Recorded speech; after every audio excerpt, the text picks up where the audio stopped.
कार्तिक महामहत्तम 32वां अध्याय। हरे कृष्णा, राधे राधे।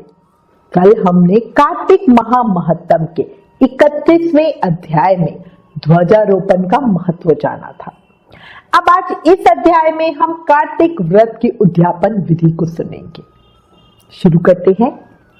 मुझे सहारा है तेरा, सब जग के पालनहार। कार्तिक मास के महत्तम का 32वां विस्तार। राजा पृथु कहने लगे, हे नारद जी, अब आप कृपया करके कार्तिक मास की अंतिम 3 तिथियों का महत्व बताएं और उसमें करने योग्य कार्यों का वर्णन करें। तब नारद जी कहने लगे, हे राजन, जो कुछ मुझे ब्रह्मा जी ने बताया था वो मैं तुमसे कहता हूं, ध्यान से सुनो। कार्तिक मास के शुक्ल पक्ष में जो अंतिम 3 पुण्यमयी तिथियां हैं, वे त्रयोदशी, चतुर्दशी और पूर्णिमा कल्याण करने वाली मानी गई हैं। उनकी अति पुष्करणी संज्ञा है। वे सब पापों का नाश करने वाली हैं। जो पूरे कार्तिक मास में स्नान करता है वो इन 3 तिथियों में स्नान करके पूर्ण फल का भागी हो जाता है। त्रयोदशी तिथि में समस्त वेद जाकर प्राणियों को पवित्र करते हैं। चतुर्दशी में यज्ञ और देवता सब जीवों को पावन बनाते हैं और पूर्णिमा तिथि में भगवान विष्णु से अधिष्ठित संपूर्ण श्रेष्ठ तीर्थ, भ्रमघाती और शराबी आदि सब पापियों को शुद्ध करते हैं। जो गृहस्थ इन 3 तिथियों में ब्राह्मण कुटुंब को भोजन करवाता है वो अपने समस्त पितरों का उद्धार करके परम पद को प्राप्त होता है। जो कार्तिक के अंतिम 3 दिनों में गीता का पाठ करता है उसे प्रतिदिन अश्वमेध यज्ञ करने का फल मिलता है। जो इन 3 दिन भगवान विष्णु का सहस्त्र नाम का पाठ करता है वो जल से कमल के पत्तों की तरह पापों में कभी लिप्त नहीं होता। वैसा करने वाले कुछ मनुष्य देवता और कुछ सिद्ध भी होते हैं। कार्तिक मास की अंतिम 3 तिथियों में सब पुण्यों का उदय होता है। उनमें पूर्णिमा बहुत महत्वपूर्ण है। इसके बाद राजा पृथु कहने लगे, हे नारद जी, अब आप कृपया करके कार्तिक व्रत के उद्यापन विधि को बताइए। तब नारद जी कहने लगे, अब मैं तुम्हें कार्तिक व्रत के उद्यापन का वर्णन करता हूं। ये सब पापों का नाश करने वाला है। व्रत का पालन करने वाला मनुष्य कार्तिक शुक्ल चतुर्दशी को व्रत की पूर्ति और भगवान विष्णु की प्रीति के लिए उद्यापन करे। सारे घर में गोबर का चौका लगाए, तुलसी के ऊपर एक सुंदर मंडप बनवाए, उसे केले के खंभों से संयुक्त करके नाना प्रकार की धातुओं से उसकी विचित्र शोभा बढ़ाए। मंडप के चारों ओर दीपकों की श्रेणी सुंदर ढंग से सजाकर रखे। उस मंडप में सुंदर बंद दरवाजों से सुशोभित 4 दरवाजे बनाए और उन्हें फूलों से तथा चवर से सुसज्जित करे। द्वार पर पृथक पृथक मिट्टी के द्वारपाल बनाकर उनकी पूजा करे और उनके नाम इस प्रकार है: जय, विजय, चंड, प्रचंड, नंद, सुनंद, कुमुद और कुमदाक्ष। उन्हें चारों दरवाजों पर 2-2 के क्रम से स्थापित कर भक्ति पूर्वक पूजन करें। तुलसी की जड़ के समीप 4 रंगों से सुशोभित सर्वोभद्र मंडल बनवाए और उसके ऊपर पूर्ण पत्र तथा पंचरत्न से संयुक्त कलश की स्थापना करें। कलश के ऊपर शंख चक्र गदाधारी भगवान विष्णु का पूजन करें। फिर नवग्रह, उपग्रह, दश, दिक्पाल तथा पंच लोकपाल आदि स्थापित करें। सर्वप्रथम स्वास्तिक वाचन करके गणेश तथा भगवान विष्णु आदि देवताओं का षोडशोपचार विधि से श्रद्धापूर्वक पूजन करें। भगवान को सुंदर पीले रंग के रेशमी वस्त्र पहनाए। फिर शय्या दान करें। ब्राह्मणों को भोजन कराए। गौ की पूजा करके गौदान करें। भगवान द्वादशी को शयन से उठे, त्रयोदशी को देवताओं ने उनका दर्शन किया और चतुर्दशी को सबने उनकी पूजा की। इसलिए इस समय भी इन तिथियों को इनकी पूजा की जाती है। इस दिन शांत और शुद्धचित्त होकर भक्ति पूर्वक व्रत करना चाहिए तथा आचार्य की आज्ञा से देव देवेश्वर श्री विष्णु भगवान की स्वर्णमय प्रतिमा का षोडशोपचार द्वारा नाना प्रकार के भक्ष्य भोज्य पदार्थ प्रस्तुत करते हुए पूजन करना चाहिए।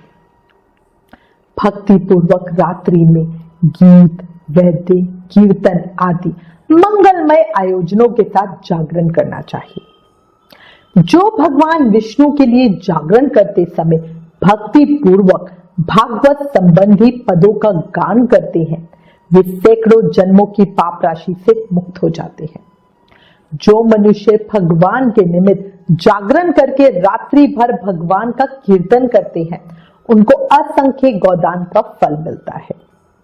जो मनुष्य भगवान की मूर्ति के सामने नृत्य गान करते हैं, उनके अनेक जन्मों के एकत्रित पाप नष्ट हो जाते हैं। जो भगवान के सम्मुख बैठकर कीर्तन करते हैं और बंसी आदि बजाकर भगवत भक्तों को प्रसन्न करते हैं तथा भक्ति से रात्रि भर जागरण करते हैं, उन्हें करोड़ों तीर्थ करने का फल मिलता है। रात्रि जागरण के बाद पूर्णिमा को सुबह अपनी शक्ति के अनुसार 30 या 1 सपत्नी ब्राह्मण को भोजन कराने के लिए निमंत्रित करें। दोनों को वस्त्र, आभूषण, पात्र तथा दक्षिणा देकर संतुष्ट करें। उस दिन किया हुआ दान, होम और जप अक्षय फल देने वाला माना गया है।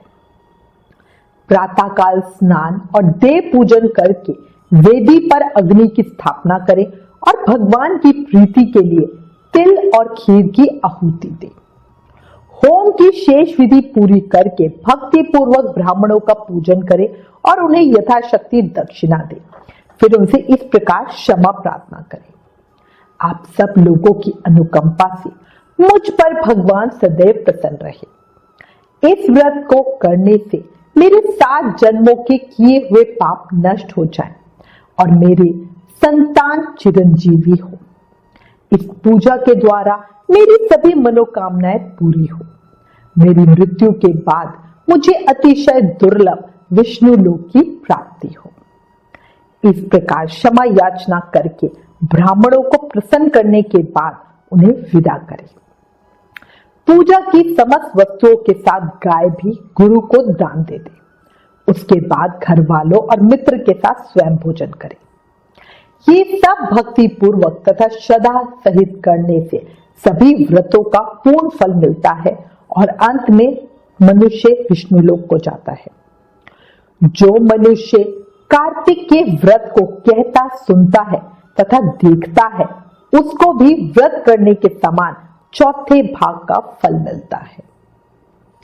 इसके बाद नारद जी कहने लगे, हे राजन, कार्तिक व्रत के उद्यापन में तुलसी के मूल प्रदेश में भगवान विष्णु की पूजा की जाती है, क्योंकि तुलसी उनके लिए बहुत प्रिय मानी गई है। जिसके घर में तुलसी का बगीचा लगा होता है, उसका घर तीर्थ स्वरूप होता है। वहां यमराज के दूत नहीं जाते। तुलसी वन सब पापों को हरने वाला, पवित्र तथा मनोवांछित भोगों को देने वाला है। जो श्रेष्ठ मानव तुलसी का वृक्ष लगाते हैं, वे कभी यमराज को नहीं देखते। नर्मदा का दर्शन, गंगा का स्नान और तुलसी वन के पास रहना, ये तीनों एक समान माने गए हैं। रोपना, रक्षा करना, सींचना, दर्शन करना और स्पर्श करने से तुलसी मन, वाणी और शरीर द्वारा किए हुए समस्त पापों को भस्म कर देती है। जो तुलसी को मंजरियों से भगवान विष्णु और शिव की पूजा करता है, वो कभी गर्भ में नहीं जाता तथा निश्चय ही मोक्ष का भाग्य होता है। पुष्कर आदि तीर्थ, गंगा आदि नदियों तथा वासुदेव आदि देवता, ये सभी तुलसी दल में निवास करते हैं। निर्विशेष जो तुलसी की मंजरी से संयुक्त होकर प्राणों का परित्याग करता है, उसे श्री विष्णु का सायुज्य प्राप्त होता है। जो शरीर में तुलसी की मिट्टी लगाकर मृत्यु को प्राप्त होता है, वो सैकड़ों पापों से युक्त हो तो भी उसकी और यमराज देख भी नहीं सकता। जो मनुष्य तुलसी काष्ठ का चंदन लगाता है, उसके शरीर को पाप नहीं छू सकते। जहां तुलसी वन की छाया हो, वही श्राद्ध करना चाहिए, क्योंकि वहां पितरों के निमित्त दिया हुआ दान अक्षय होता है। हे निर्वशिष्ठ, जो आंवले की छाया में पिंडदान करता है, उसके नर्क में पड़े हुए पितर भी मुक्त हो जाते हैं। जो मस्तक पर, हाथ में, मुख में तथा शरीर के अन्य किसी अवयव में आंवले का फल धारण करता है, उसे साक्षात श्रीहरि का स्वरूप समझना चाहिए। आंवला, तुलसी और द्वारका की मिट्टी, जिसे गोपी चंदन कहते हैं, ये जिसके शरीर में स्थित हो, वो मनुष्य सदा जीवन मुक्त कहलाता है। जो मनुष्य आंवले के फल और तुलसी दल मिश्रित जल से स्नान करता है, उसके लिए गंगा स्नान का फल बताया गया है। जो आंवले के पत्ते और फलों से देवताओं की पूजा करता है, वो भांति भांति के स्वर्णमय पुष्पों से पूजा करने का फल पाता है।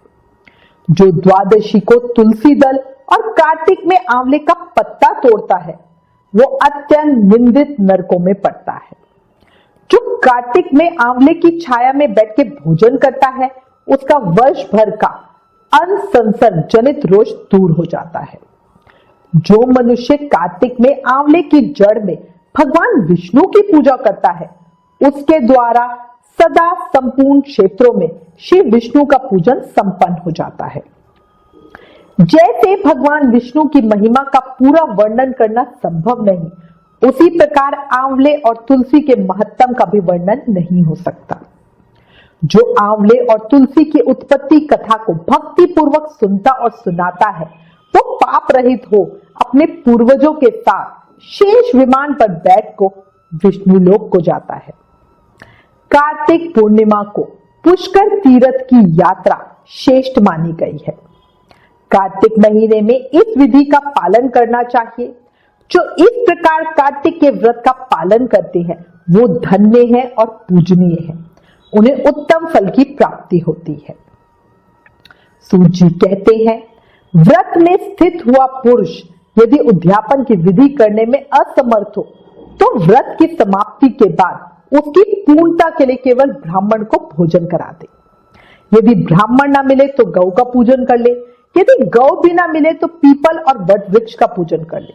जो भगवान विष्णु की भक्ति में तत्पर हो, कार्तिक का व्रत का पालन करते हैं, उनके शरीर में स्थित सभी पाप तत्काल नष्ट हो जाते हैं। जो श्रद्धा पूर्वक कार्तिक के उद्यापन का महत्तम सुनते या सुनाते हैं, वो भगवान विष्णु का सायुज्य प्राप्त करते हैं। कार्तिक महामहत्तम अध्याय 32 समाप्त। कल कार्तिक महत्तम के अगले अध्याय को सुनेंगे। तब तक नाम जाप करते रहो और याद रखो, कलयुग केवल नाम आधारा। सिर्फ नाम जाप करके ही हम भक्ति, मुक्ति, प्रेम पा सकते हैं। इसलिए प्रेम से, मन से, भाव से, हर सांस के साथ बोलो, हरे कृष्ण कृष्ण कृष्ण हरे हरे, हरे राम राम राम हरे हरे। जय श्री कृष्ण।